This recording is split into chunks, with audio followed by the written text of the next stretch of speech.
Di tanah Sunda yang indah, terhampar hutan hijau, sungai berliku, serta sawah-sawah yang menguning ketika panen tiba. Di sanalah berdiri sebuah kerajaan megah bernama Kerajaan Pasundan. Kerajaan ini dikenal makmur dan tenteram, dipimpin oleh seorang raja yang arif bijaksana, disegani oleh rakyatnya maupun oleh kerajaan-kerajaan tetangga. Istana kerajaan berdiri kokoh di atas bukit, dikelilingi taman dan kolam yang indah, menjadi lambang kejayaan negeri itu. Rakyat Pasundan hidup dalam kedamaian. Mereka bertani, berdagang, dan beternak dengan penuh syukur. Hasil bumi yang melimpah menjadikan kerajaan ini sebagai salah satu pusat perdagangan di tanah Jawa kala itu. Kapal-kapal dari seberang lautan sering datang membawa rempah, kain, dan logam berharga untuk ditukar dengan beras, buah-buahan, serta hasil hutan. Di tengah kejayaan kerajaan, ada satu sosok yang paling menjadi buah bibir rakyat, yaitu Putri Dayang Sumbi. Ia adalah putri tunggal raja, lahir dengan paras cantik jelita, budi pekerti yang halus, serta kepandaian merawat. Tidak hanya cantik, Dayang Sumbi juga dikenal pandai menenun kain. Kain tenunannya begitu halus dan indah sehingga orang-orang mengatakan hanya Dewi Kayangan yang mampu membuat seindah itu. Banyak bangsawan dan pangeran dari kerajaan jauh yang mendengar kabar kecantikan Dayang Sumbi. Mereka datang membawa rombongan besar, mempersembahkan emas, perhiasan, dan hadiah berharga, berharap bisa meminangnya. Namun, Dayang Sumbi selalu menolak dengan halus. Ia merasa belum ingin menikah, apalagi hanya karena harta dan kekuasaan. Kecantikan Dayang Sumbi seakan membawa kegelisahan bagi istana. Raja sendiri sering bingung menghadapi banyak lamaran yang ditolak putrinya. Namun karena Dayang Sumbi adalah anak yang patuh, ia tetap diperbolehkan memilih jalan hidupnya. Dayang Sumbi lebih senang tinggal di istana, menghabiskan waktu dengan menenun, melukis, dan berjalan di taman istana. Ketenangan yang dimiliki Dayang Sumbi membuatnya berbeda dari putri-putri kerajaan lain.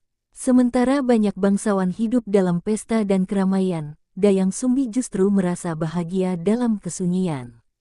Dalam diamnya, ia sering merenung, seakan menyimpan rahasia besar dalam hatinya. Meskipun Dayang Sumbi selalu menolak lamaran, kabar tentang dirinya semakin luas tersebar. Para peramal istana bahkan mengatakan bahwa kelak nasib kerajaan ini akan sangat bergantung pada pilihan hidup sang putri. Ucapan itu membuat banyak orang penasaran, bahkan ada yang percaya bahwa Dayang Sumbi bukanlah gadis biasa, melainkan telah mendapat anugerah khusus dari para dewa. Di ruang pribadinya, Dayang Sumbi memiliki alat tenun yang sangat ia cintai. Dengan tangannya sendiri, ia menggerakkan benang demi benang, menciptakan kain dengan motif indah yang terinspirasi dari alam. Motif daun, bunga, dan bintang kerap menghiasi tenunannya. Bagi Dayang Sumbi, menenun adalah cara untuk mengungkapkan isi hati, sebuah seni yang menenangkan jiwa. Namun, ada pula sisi lain dari Dayang Sumbi. Di balik kelembutannya, ia memiliki tekad yang kuat. Ia tidak ingin hidupnya hanya ditentukan oleh tahta atau pernikahan politik. Itulah sebabnya ia memilih menutup diri dari hiruk-pikuk para pelamar. Ia yakin hidupnya memiliki jalan tersendiri yang akan terbuka pada waktunya. Malam-malam di istana sering dihabiskan Dayang Sumbi dengan menatap bintang. Di bawah langit penuh cahaya gemintang, ia sering berdoa agar diberi kehidupan yang bermakna, jauh dari tipu daya dunia. Kadang, ia merasa sepi, tapi kesepian itu tidak membuatnya lemah. Sebaliknya, ia semakin kuat menjalani hidup dengan keyakinan. Rakyat kerajaan yang mendengar kisah putri itu semakin mengaguminya. Mereka berkata, Dayang Sumbi bukan hanya cantik rupa, tetapi juga cantik hati. Kebaikannya terhadap rakyat kecil membuat namanya harum. Ia kerap turun ke desa, memberikan kain atau makanan kepada penduduk miskin tanpa sepengetahuan istana. Raja sendiri tidak bisa menyembunyikan rasa bangganya. Putri semata wayangnya menjadi cahaya kerajaan, sosok yang dipuja rakyat. Namun, di balik kebahagiaan itu, Raja menyimpan sedikit kekhawatiran. Ia tahu, seorang putri kerajaan pasti memiliki takdir besar, dan takdir itu mungkin tidak selalu indah. Hari-hari terus berlalu, Dayang Sumbi tetap hidup dalam rutinitasnya. Menenun, berjalan di taman, lalu menatap bintang setiap malam. Tidak ada yang menyangka, kehidupan tenang itu perlahan akan berubah. Sebuah sumpah kecil yang diucapkan dalam keisengan akan membawa kisah besar yang menentukan masa depan kerajaan. Kerajaan Pasundan tetap bersinar, dan Dayang Sumbi tetap menjadi bunga yang dipuja banyak orang. Namun, waktu perlahan menuntunnya pada sebuah peristiwa yang akan mengubah segalanya. Sebuah cerita yang kelak melegenda, dan diwariskan turun-temurun hingga kini. Dan dari sinilah awal mula legenda Tangkuban Perahu akan bermula. Pada suatu siang yang teduh, Dayang Sumbi duduk di dalam ruang tenunnya. Di hadapannya terbentang kain yang hampir selesai, dengan benang-benang warna-warni yang tersusun rapi. Suara denting kayu dari alat tenun mengisi ruangan, berpadu dengan hembusan angin lembut yang masuk dari jendela. Saat itu, ia tengah larut dalam pekerjaannya, matanya fokus pada pola benang yang sedang ia susun. Namun, karena terlalu bersemangat menenun, gulungan benang yang ia gunakan tiba-tiba terlepas dari genggaman dan jatuh ke lantai. Dayang Sumbi menatapnya sejenak. Gulungan itu bergulir jauh hingga berada di bawah kursi besar yang sulit dijangkau. Rasa malas tiba-tiba menguasai dirinya. Ia enggan berdiri, enggan beranjak dari duduknya yang nyaman. Dengan nada setengah bercanda, Dayang Sumbi bergumam, andai saja ada yang mau mengambilkan benangku itu. Kalau yang mengambil seorang pria, akan kujadikan suami. Kalau seorang wanita, akan kujadikan saudara. Kata-kata itu meluncur begitu saja, tanpa ia sadari bahwa ucapannya adalah sebuah sumpah yang akan mengikat nasibnya. Tak lama setelah ia mengucapkan kalimat itu, dari pojok ruangan muncullah seekor anjing hitam bernama Tumang, hewan peliharaannya yang setia. Dengan langkah pelan, Tumang mendekati gulungan benang, lalu menggigitnya dengan lembut, dan membawanya kembali kepada Dayang Sumbi. Dayang Sumbi sempat tertegun. Ia menatap Tumang dengan mata terbelalak. Jantungnya berdetak cepat. Dalam sekejap ia menyadari apa yang baru saja terjadi, ucapan sumpahnya telah terwujud, dan yang mengambilkan benang itu bukan manusia, melainkan seekor anjing. Awalnya Dayang Sumbi ingin menolak. Ia ingin menganggap semua itu hanya kebetulan, hanya permainan semata. Namun dalam hati kecilnya, ia merasa takut. Sebab ia tahu, setiap sumpah yang terucap bukanlah sekadar kata-kata kosong. Alam semesta mendengar, para dewa menyaksikan. Dan janji harus ditepati, walau dengan cara yang tak masuk akal sekalipun. Hari-hari berikutnya dipenuhi kegelisahan bagi Dayang Sumbi. Ia tak tahu harus bagaimana.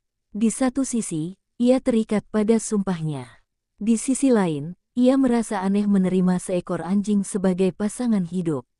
Tapi kemudian sebuah keajaiban terungkap. Tumang ternyata bukanlah anjing biasa.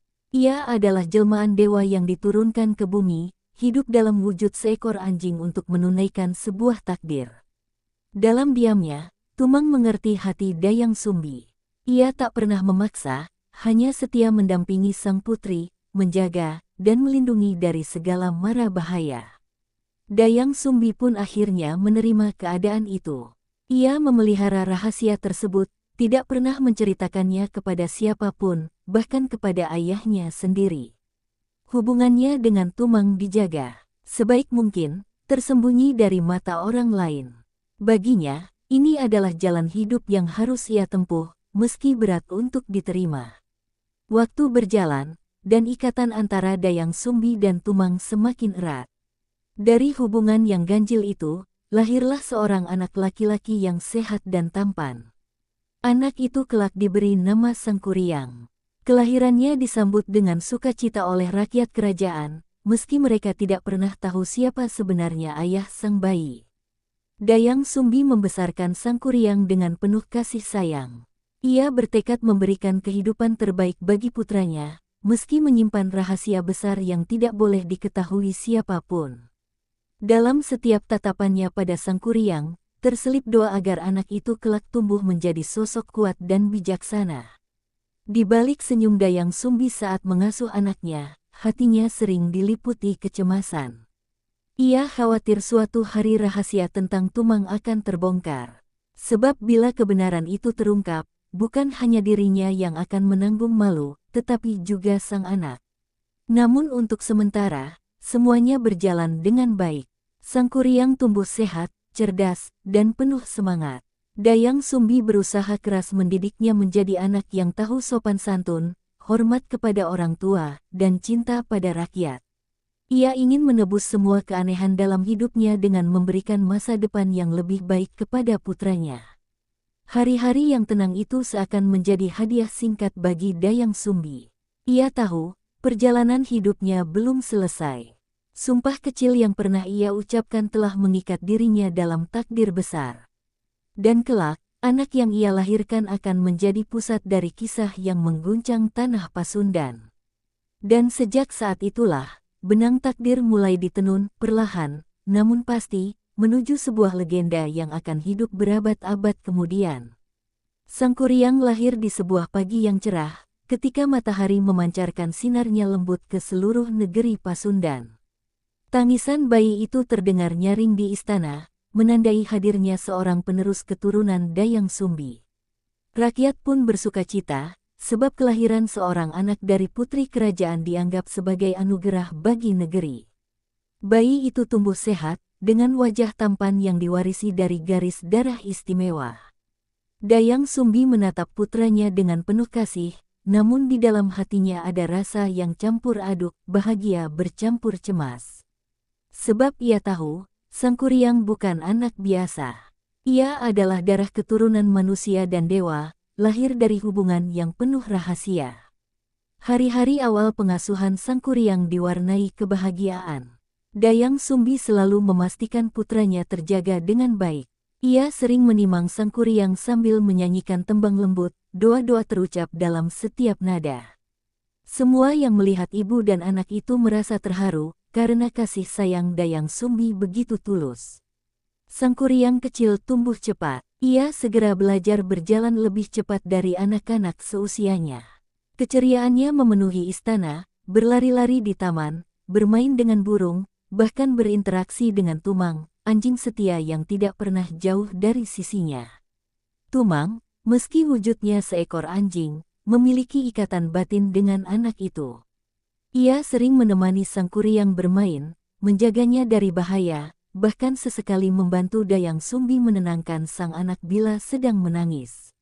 Bagi Sang Kuryang kecil, Tumang bukan hanya peliharaan, tetapi sahabat sejati yang selalu ada. Saat usianya bertambah, Sang Kuryang menunjukkan kecerdasan yang luar biasa. Ia cepat menangkap pelajaran, baik dalam berbicara, berhitung, maupun memahami cerita-cerita rakyat yang sering disampaikan Dayang Sumbi. Kepintarannya membuat Dayang Sumbi semakin yakin bahwa putranya akan menjadi tokoh besar suatu hari nanti. Namun, bersamaan dengan tumbuhnya kecerdasan itu, Sang Kuryang juga menunjukkan sifat keras kepala. Ia tidak suka diatur, apalagi jika ia merasa benar. Kadang-kadang, ia membuat Dayang Sumbi kewalahan, terutama ketika ia berbuat nakal atau membantah nasihat ibunya. Meski begitu, Dayang Sumbi tetap sabar. Ia mendidik anaknya dengan penuh kelembutan, berharap sifat keras kepala itu kelak akan terasah menjadi keteguhan hati. Ia percaya, setiap anak memiliki keunikan yang bisa menjadi kekuatan bila diarahkan dengan baik. Sang Kuryang juga tumbuh menjadi anak yang berani. Ia senang menjelajah hutan-hutan kecil di sekitar istana. Ia suka memanjat pohon, berlari di tepi sungai, dan menangkap ikan dengan tangan kecilnya. Dayang Sumbi sering khawatir, tetapi Tumang selalu setia mengawalnya, memastikan anak itu tidak terluka. Seiring berjalannya waktu, keberanian Sang Kuryang berkembang menjadi kegemaran berburu. Ia sering membawa busur kecil dan anak panah, berlatih menembak burung atau hewan kecil. Keahliannya dalam berburu terlihat sejak dini, membuat orang-orang kagum pada ketangkasannya. Dayang Sumbi, meski bangga, tetap menaruh waspada. Ia tidak ingin Sang Kuryang terbawa oleh sifat liar dan kerasnya alam. Ia selalu mengingatkan putranya untuk berburu secukupnya, hanya ketika diperlukan, dan selalu bersyukur atas rezeki yang diberikan. Tahun demi tahun berlalu, Sang Kuryang tumbuh menjadi remaja tampan dengan tubuh tegap dan wajah yang rupawan. Wajahnya memancarkan karisma yang membuat banyak orang menaruh harapan padanya. Namun, Dayang Sumbi masih menyimpan rahasia besar tentang siapa sebenarnya ayahnya. Sang Kuryang sendiri tidak pernah bertanya lebih jauh tentang sosok ayahnya. Baginya, hidup bersama ibunya dan ditemani Tumang sudah cukup membahagiakan. Ia merasa istana adalah dunianya, dan hutan adalah tempat di mana ia bisa membuktikan keberaniannya. Hari-hari itu dipenuhi keceriaan, seakan-akan tidak ada masalah yang bisa mengganggu. Namun, dalam diamnya, Dayang Sumbi masih sering menatap langit malam sambil berdoa. Ia tahu, kebahagiaan yang ia rasakan hanyalah permulaan. Sebuah ujian besar akan datang, dan itu semua berawal dari rahasia yang ia simpan rapat-rapat. Dengan penuh kasih, Dayang Sumbi terus mendampingi Sang Kuryang tumbuh menjadi pemuda. Namun, waktu sudah mulai menyiapkan perjalanannya. Benang takdir yang telah ditenun sejak ia mengucapkan sumpah kecil dulu perlahan mengikat semakin erat, menuntun kisah menuju arah yang tak bisa ia hindari. Ketika usia Sang Kuryang beranjak remaja, kegemarannya berburu semakin menjadi-jadi. Hampir setiap hari ia mengajak Tumang masuk ke hutan, menyusuri jalan setapak, menembus pepohonan rindang, dan memburu hewan liar. Ketangkasannya semakin dikenal. Setiap kali pulang, ia selalu membawa hasil buruan, membuat Dayang Sumbi bangga sekaligus khawatir. Pada suatu hari, Dayang Sumbi merasa ingin sekali makan daging rusa. Keinginan itu muncul begitu saja, entah karena dorongan hati atau firasat yang tidak ia pahami. Ia memanggil Sang Kuryang dan berkata dengan lembut, "Anakku, hari ini ibu ingin sekali makan hati rusa. Bisakah kau pergi ke hutan bersama Tumang dan memburunya untuk ibu?" Sang Kuryang, yang sangat menyayangi ibunya, langsung mengangguk. Dengan penuh semangat, ia mengambil busur dan anak panah, lalu berangkat ke hutan ditemani Tumang. Hatinya dipenuhi tekad untuk membahagiakan ibunya. Ia bersumpah akan pulang membawa hasil buruan terbaik. Mereka berdua menyusuri hutan yang lebat. Mata Sang Kuryang awas menatap sekeliling, mencari jejak rusa. Namun, waktu berlalu tanpa hasil. Tidak seekor pun rusa terlihat hari itu. Sang Kuryang mulai gelisah. Keringat mengucur dari dahinya, langkahnya semakin berat, tapi rasa cinta pada ibunya membuatnya terus mencari. Menjelang sore, rasa putus asa mulai muncul. Sang Kuryang duduk di sebuah batu besar, menatap Tumang yang setia menemaninya. Ia bergumam, "Ibu pasti kecewa kalau aku pulang dengan tangan kosong. Apa yang harus kulakukan?" Tumang hanya menatapnya dengan mata teduh, seakan mengerti kegelisahan tuannya. Dalam kebingungannya, pikiran Sang Kuryang mulai diliputi nafsu dan emosi. Ia merasa tidak boleh pulang tanpa hasil. Pandangannya terarah pada Tumang. Hatinya bergolak, ada bisikan aneh yang mendorongnya melakukan sesuatu yang kelak akan menjadi penyesalan besar. Dengan berat hati, Sang Kuryang akhirnya memutuskan membunuh Tumang. Anjing yang setia itu tidak melawan, hanya menatap tuannya dengan pasrah, seolah tahu bahwa inilah bagian dari takdirnya. Sang Kuryang menutup matanya, menarik busurnya, lalu melepaskan panah yang menembus tubuh sahabat setianya itu. Tumang roboh tanpa suara. Sang Kuryang terdiam, hatinya bergetar, namun ia mencoba menepis rasa bersalah yang mulai muncul. Ia lalu mengambil hati Tumang, memasukkannya ke dalam wadah, dan membawanya pulang. Dalam pikirannya, ia hanya ingin memenuhi permintaan ibunya, meski dengan cara yang keliru. Sesampainya di istana, Dayang Sumbi menyambut putranya dengan penuh harap. Sang Kuryang menyerahkan hati itu dengan bangga, berkata, "Ibu, inilah hati rusa yang kau inginkan." Tanpa curiga, Dayang Sumbi mengolahnya menjadi masakan, lalu memakannya. Namun, ketika selesai makan, Dayang Sumbi merasa ada kejanggalan. Ia memanggil Sang Kuryang dan bertanya, "Benarkah kau berhasil membunuh seekor rusa, Nak? Mengapa Tumang tidak ikut pulang bersamamu?" Pertanyaan itu membuat Sang Kuryang terdiam sesaat, lalu dengan polos ia menjawab, aku tidak menemukan rusa, Ibu. Jadi aku membunuh Tumang. Itu hati Tumang yang kau makan. Mendengar jawaban itu, Dayang Sumbi terperanjat. Darahnya mendidih, tubuhnya gemetar. Bagaimana mungkin anaknya tega membunuh Tumang, anjing yang sebenarnya adalah ayah kandung Sang Kuryang sendiri. Amarah dan kesedihan bercampur menjadi satu. Dengan emosi yang tak terbendung, Dayang Sumbi meraih sendok kayu dan memukul kepala Sang Kuryang dengan keras. Pukulan itu meninggalkan luka parah di keningnya. Darah mengalir, dan Sang Kuryang menjerit kesakitan. Namun yang lebih menyakitkan bukan hanya luka di kepala, melainkan luka di hatinya akibat kemarahan sang ibu. Sang Kuryang menatap ibunya dengan bingung, tidak mengerti mengapa kesalahannya membuat sang ibu begitu murka. Ia merasa dikhianati oleh keadaan. Dalam kepalanya, ia hanya ingin memenuhi permintaan ibunya, tetapi justru mendapat hukuman yang begitu berat. Dayang Sumbi, meski hatinya hancur, akhirnya mengambil keputusan besar. Dengan suara bergetar, ia mengusir Sang Kuryang dari istana. Pergi, nak, pergi jauh dari sini. Aku tidak sanggup lagi melihat wajahmu. Kau telah membunuh Tumang, yang seharusnya kau hormati. Kata-katanya tajam, penuh kesedihan. Sang Kuryang, dengan kepala terluka dan hati yang hancur, meninggalkan istana. Ia berjalan tanpa tujuan, hanya ditemani rasa sakit dan kebingungan. Luka di keningnya menjadi tanda abadi dari peristiwa itu, sebuah luka yang kelak mengubah jalan hidupnya. Hari-hari di kerajaan berjalan penuh warna dengan kehadiran Sang Kuryang. Kebaikan hatinya membuat ia dicintai rakyat. Ia tampak begitu sempurna, seolah tak ada celah. Namun, Dayang Sumbi selalu dihantui rasa khawatir. Ada rahasia besar yang selama ini ia sembunyikan, dan kini rahasia itu terancam terbongkar. Dalam keheningan malam, Dayang Sumbi termenung di pelataran istana. Bayangan masa lalu terus menghantuinya. Ia tahu betul siapa Sang Kuryang sebenarnya. Ia adalah anak kandungnya yang dulu pergi karena murka dan kutukan waktu. Hatinya bergejolak hebat, tak sanggup membayangkan bila kebenaran ini tersingkap di hadapan Sang Kuryang. Setiap kali menatap wajah Sang Kuryang, Dayang Sumbi serasa melihat sosok masa lalu. Mata itu, senyum itu, bahkan cara berbicara Sang Kuryang begitu mirip dengan anak yang pernah ia kandung.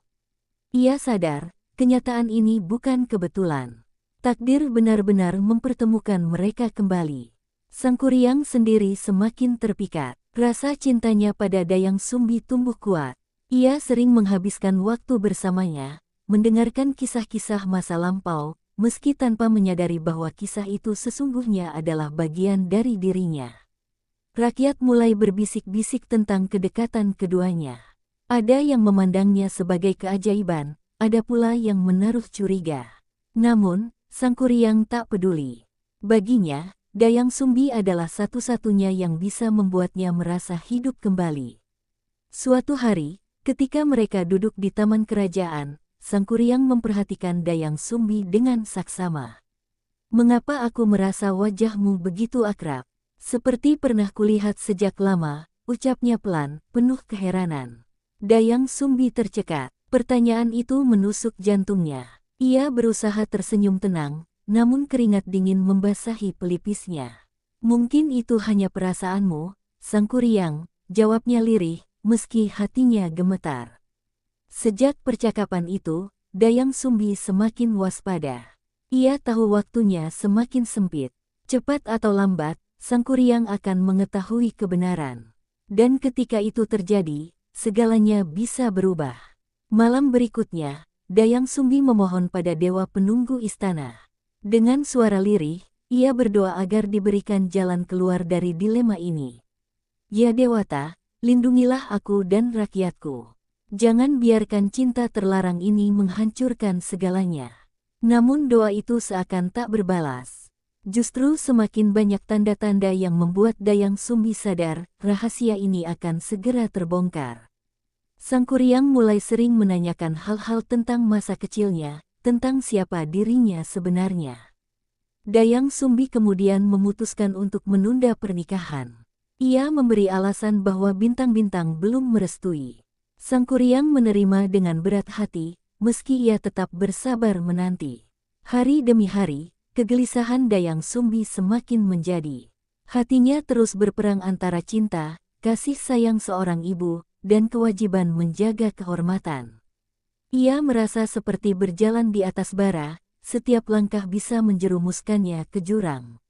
Hingga suatu malam, dalam cahaya bulan yang pucat, Dayang Sumbi menangis terseduh. Ia sadar, kebenaran harus segera terucap, meski risikonya akan menghancurkan cinta yang sudah tumbuh. Sementara itu, jauh di dalam hati Sang Kuryang, ada perasaan aneh yang tak bisa ia jelaskan. Seperti ada sesuatu yang hilang, sesuatu yang terlupakan, namun terus berusaha muncul kembali ke permukaan. Dan saat itu tiba, pertemuan takdir antara ibu dan anak yang terselubung cinta akan menjadi awal dari tragedi besar. Hari-hari berlalu, dan hubungan antara Sang Kuryang dan Dayang Sumbi semakin erat. Rakyat mulai gelisah melihat kedekatan itu. Mereka berbisik di pasar, di sawah, bahkan di dekat istana. Namun tak seorang pun berani mengungkapkan kebenaran kepada Sang Kuryang. Dayang Sumbi masih menahan diri untuk tidak membuka rahasia. Ia hanya bisa merasakan hatinya terkoyak setiap kali Sang Kuryang menatapnya dengan penuh cinta. Pandangan itu seharusnya tak pernah ada, sebab di baliknya tersembunyi ikatan darah yang tak bisa diputus. Suatu sore, Sang Kuryang memberanikan diri. Di bawah langit jingga, ia menggenggam tangan Dayang Sumbi. "Dayang, aku tak ingin menunggu lagi. Aku ingin menjadikanmu permaisuriku. Aku akan membangun kerajaan yang lebih besar hanya untukmu." Dayang Sumbi terdiam. Dadanya sesak, seakan dunia berhenti berputar. Ia ingin berkata, namun bibirnya keluh. Air matanya hampir jatuh, namun ia menahannya dengan sekuat tenaga. "Sang Kuryang," jawabnya lirih, "ada sesuatu yang harus kau ketahui, sesuatu yang akan mengubah segalanya." Tapi suaranya tenggelam, terhenti oleh rasa takut akan reaksi yang mungkin muncul. Sang Kuryang menatapnya penuh penasaran. "Apa itu? Mengapa kau tampak begitu gelisah?" "Aku tidak akan meninggalkanmu, apapun yang terjadi." Dayang Sumbi menunduk. Ia berusaha mengalihkan pembicaraan. "Kita lihat saja nanti, Sang Kuryang. Bila takdir memang menuliskan kita bersama, maka semesta akan merestui." Namun, kata-kata itu hanya membuat hati Sang Kuryang semakin membara. Ia tak ingin menunggu lama. Ia ingin segera menyatukan hidupnya dengan Dayang Sumbi. Malam itu, Dayang Sumbi duduk sendiri di kamarnya. Ia meremas kain selendang pusakanya, benda yang menjadi saksi seluruh perjalanan hidupnya. "Anakku, Sang Kuryang, bagaimana mungkin kau jatuh cinta pada ibumu sendiri?" bisiknya pilu. Di kejauhan, Sang Kuryang merenung. Ia merasa ada misteri besar yang tak dipahami. Mengapa Dayang Sumbi selalu menghindar setiap kali ia berbicara tentang pernikahan? Mengapa ada kesedihan di balik tatapannya yang lembut? Dalam kebingungan itu, cinta Sang Kuryang berubah menjadi obsesi. Ia bertekad tak akan melepaskan Dayang Sumbi, apapun rahasia yang ia simpan. Hari berikutnya, ia datang dengan membawa kabar. "Dayang Sumbi, jika kau bersedia menikah denganku, aku akan memenuhi permintaan apapun darimu. Katakan saja, dan aku akan melakukannya." Dayang Sumbi tercekat mendengarnya. Ia sadar, inilah saatnya. Bila ia ingin menghentikan cinta terlarang ini, ia harus menguji tekad Sang Kuryang dengan sesuatu yang mustahil. Dalam hatinya, Dayang Sumbi berdoa, semoga ini menjadi jalan keluar. Jika ia benar-benar anakku, maka mustahil ia sanggup melaksanakan syaratku. Namun, ia juga tahu, jika Sang Kuryang berhasil, maka tragedi besar takkan bisa dihindari. Dayang Sumbi akhirnya memberanikan diri. Dengan wajah tenang, ia menatap Sang Kuryang yang begitu penuh semangat untuk menikahinya. Hatinya sebenarnya bergetar hebat, namun ia harus menutupi semua kegelisahan itu dengan senyuman tipis. "Sang Kuryang," ucap Dayang Sumbi pelan, jika kau benar-benar ingin menikah denganku, aku punya satu syarat. Kata-kata itu membuat Sang Kuryang menajamkan pendengarannya, penuh penasaran. Apapun itu, aku pasti sanggup melakukannya, jawab Sang Kuryang mantap. Ia yakin tak ada tugas yang mustahil bila cintanya pada Dayang Sumbi menjadi bahan bakarnya. Dayang Sumbi menghela napas panjang. Aku ingin kau membangun sebuah danau yang luas, dan di tengahnya ada sebuah perahu raksasa.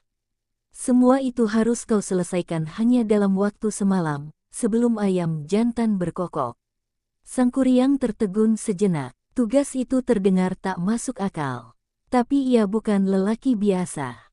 Dalam dirinya mengalir kekuatan luar biasa yang diberikan Dewata. Kalau itu permintaanmu, aku akan melakukannya. Bahkan sebelum ayam pertama berkokok, danau dan perahu itu akan berdiri, katanya penuh keyakinan. Dayang Sumbi tersenyum pahit. Ia tahu, syarat itu hampir mustahil. Namun, di dalam hatinya, ia tetap cemas. Sang Kuryang bukan manusia biasa, ia memiliki kekuatan yang bisa menyaingi para raksasa. Malam pun tiba. Sang Kuryang memulai pekerjaannya. Dengan sekali ayunan tangan, ia menciptakan lembah-lembah besar. Gunung ia hancurkan untuk menutup aliran sungai. Langit malam menjadi saksi bagaimana bumi bergetar oleh kekuatannya. Dayang Sumbi melihat dari kejauhan dengan hati berdebar. Ia tak menyangka, Sang Kuryang benar-benar sanggup melakukan apa yang ia minta. Sedikit demi sedikit, permukaan tanah mulai tergenang air, membentuk danau yang luas. Tak berhenti di situ, Sang Kuryang menebang pohon-pohon besar dengan kekuatan tangannya, lalu menyusunnya menjadi rangka perahu raksasa. Bulan purnama bersinar terang, menerangi seluruh kerja kerasnya yang begitu cepat. Dayang Sumbi semakin panik. Ia berdoa dalam hati, "Ya Dewata, jangan biarkan ini terjadi. Jika Sang Kuryang berhasil, maka musibah besar akan menimpa kerajaan." Air matanya menetes tanpa sadar, membasahi selendang pusaka di tangannya. Waktu terus berjalan, dan pekerjaan Sang Kuryang hampir selesai. Hanya sedikit lagi, dan perahu raksasa itu akan berdiri tegak di tengah danau. Ia tampak semakin bersemangat, merasa kemenangan sudah di depan mata. Dayang Sumbi tak bisa tinggal diam. Ia tahu hanya ada satu cara untuk menghentikan Sang Kuryang, menggagalkan pekerjaannya sebelum fajar benar-benar tiba. Ia mulai merancang tipu daya, dengan harapan semesta masih berpihak padanya. Sementara itu, Sang Kuryang tertawa penuh kebanggaan. "Dayang Sumbi, bersiaplah. Tak lama lagi, aku akan memenuhi syaratmu. Kau takkan bisa menolak pernikahan ini." Namun, ia tak menyadari bahwa Dayang Sumbi sudah menyiapkan siasat yang bisa meruntuhkan semua usahanya. Siasat yang akan memicu kemarahan besar, dan mengubah segalanya menjadi bencana. Dayang Sumbi menatap ke arah timur. Waktu hampir habis, namun pekerjaan Sang Kuryang justru hampir selesai. Danau yang luas sudah terbentuk, airnya berkilau diterpa cahaya bulan. Perahu raksasa pun hampir berdiri kokoh. Hatinya makin resah. Dalam keputusasaan, Dayang Sumbi teringat pada selendang pusaka miliknya. Dengan selendang itu, ia bisa memohon bantuan pada para dewa dan roh alam. Ia pun segera meraih selendang itu, lalu melambai-lambaikannya ke udara. Angin malam tiba-tiba bertiup kencang, membawa pesan kepada ayam jantan di sekitar desa. Dayang Sumbi berbisik, "Berkokoklah sekarang, sebelum waktunya. Buatlah fajar datang lebih cepat." Tiba-tiba, suara kokok ayam menggema dari kejauhan. Kukuruyuk, suara itu bersahutan dari segala arah, seolah fajar telah tiba. Padahal langit masih gelap, bintang masih bersinar terang. Sang Kuryang yang tengah bekerja keras terkejut mendengarnya. Ia berhenti sejenak, menatap langit, lalu menoleh ke arah timur. Dilihatnya cahaya samar seakan-akan fajar mulai merekah. "Tidak, waktuku habis," teriaknya penuh amarah. Perahu raksasa yang hampir selesai dibangunnya ia tendang dengan penuh murka. Kayu-kayu yang tersusun rapi itu terbalik, terhempas keras ke tanah, dan menjadi sebuah gunung yang kemudian dikenal sebagai Gunung Tangkuban Perahu. Dayang Sumbi yang melihat kejadian itu gemetar hebat. Ia tahu tipu dayanya berhasil, tapi ia juga tahu, kini ia harus menghadapi kemarahan Sang Kuryang yang tak terbendung. Sang Kuryang berteriak lantang, suaranya menggema hingga ke langit. Dayang Sumbi, kau menipuku, kau mempermainkan cintaku. Matanya merah menyala, tangannya mengepal penuh dendam. Dayang Sumbi mencoba menenangkan, ampunilah aku, Sang Kuryang. Permintaan itu hanya untuk menguji keteguhanmu. Namun suaranya bergetar, tak mampu menyembunyikan rasa takutnya. Sang Kuryang semakin murka. Ia merasa harga dirinya diinjak-injak. Semua kerja kerasnya seolah sia-sia hanya karena tipu daya seorang perempuan yang ia cintai. Kalau begitu, jangan salahkan aku bila dunia ini kutumpahkan dengan amarah. Bumi berguncang hebat, sungai-sungai meluap, pohon-pohon tumbang, hewan-hewan berlarian ketakutan. Kemarahan Sang Kuryang benar-benar mengguncang seluruh negeri. Dayang Sumbi berlari, mencoba menyelamatkan diri. Dengan selendangnya, ia berdoa kepada para dewa agar melindungi rakyat dari murka Sang Kuryang. Ya Dewata, ampuni kesalahanku. Lindungi tanah ini dari kehancuran. Dalam pelariannya, Dayang Sumbi menatap sekali lagi ke arah Sang Kuryang. Ia melihat lelaki itu bukan lagi seperti manusia, melainkan sosok penuh amarah yang mengerikan. Air matanya jatuh deras, menyadari bahwa cinta yang tumbuh hanyalah kesalahan besar. Kemarahan itu terus bergelora, menjadi awal bencana besar yang akan mengubah wajah bumi Pasundan untuk selamanya. Sang Kuryang berdiri di tepi danau yang baru saja ia ciptakan. Dadanya naik turun, matanya menyala seperti api. Kemarahannya memuncak karena tipu daya Dayang Sumbi.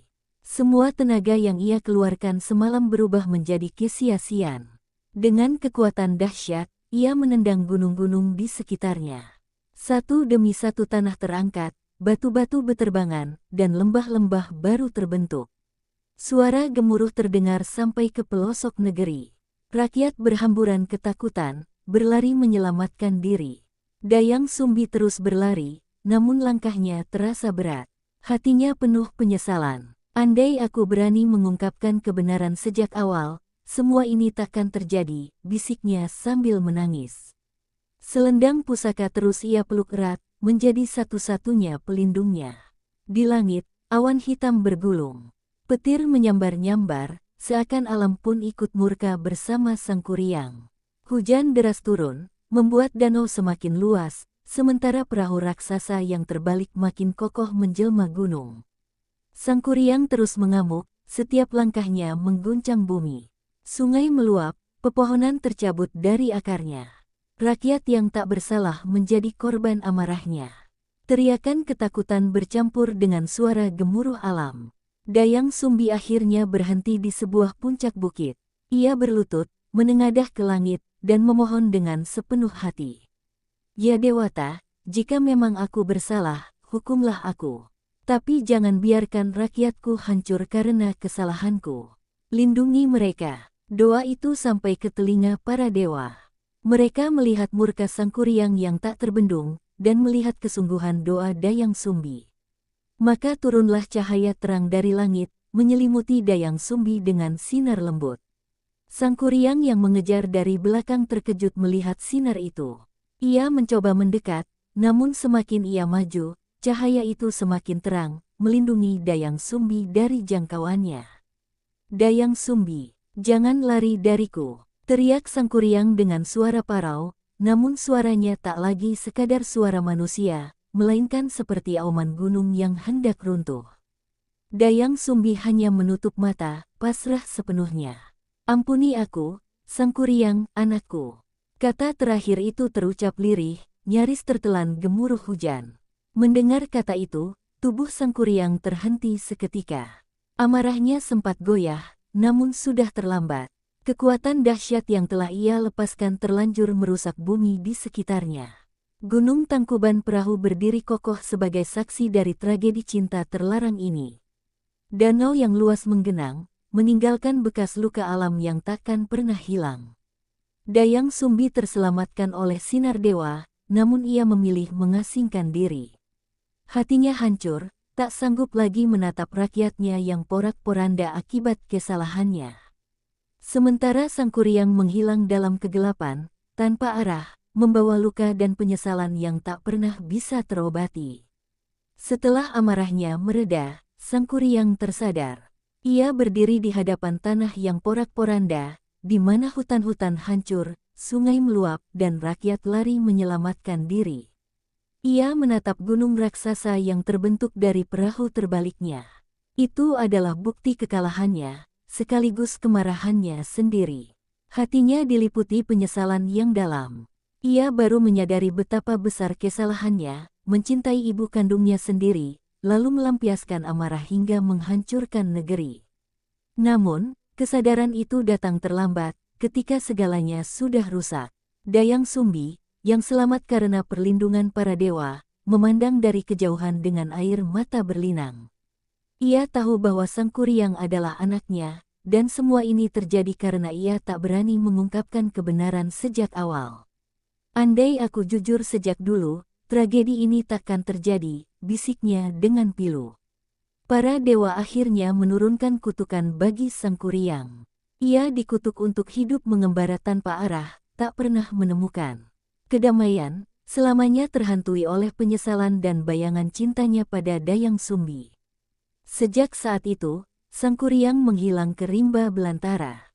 Tak ada yang tahu kemana ia pergi, hanya cerita rakyat yang tersisa tentang sosok lelaki perkasa yang pernah mengguncang bumi dengan amarahnya. Dayang Sumbi memilih mengasingkan diri di puncak gunung. Ia tak lagi tinggal di istana, tak lagi memimpin rakyatnya. Ia hidup dalam kesunyian, mengabdikan diri pada doa-doa untuk keselamatan negeri. Selendang pusakanya menjadi satu-satunya teman setia, saksi bisu dari cinta yang terlarang. Rakyat yang selamat dari bencana mulai kembali membangun kehidupan mereka. Mereka menamai gunung besar itu dengan sebutan Tangkuban Perahu, karena bentuknya menyerupai perahu terbalik. Nama itu terus diwariskan turun-temurun sebagai pengingat tragedi besar. Gunung itu tak hanya menjadi penanda geografi, tetapi juga simbol tentang cinta, amarah, dan penyesalan. Bagi rakyat Sunda, legenda Tangkuban Perahu adalah pelajaran abadi tentang pentingnya kejujuran, kesetiaan, dan menahan hawa nafsu. Bertahun-tahun kemudian, orang-orang yang mendaki puncak gunung itu sering merasakan aura aneh. Ada yang mendengar suara langkah berat, ada pula yang merasakan getaran halus seakan bumi masih menyimpan sisa amarah Sang Kuryang.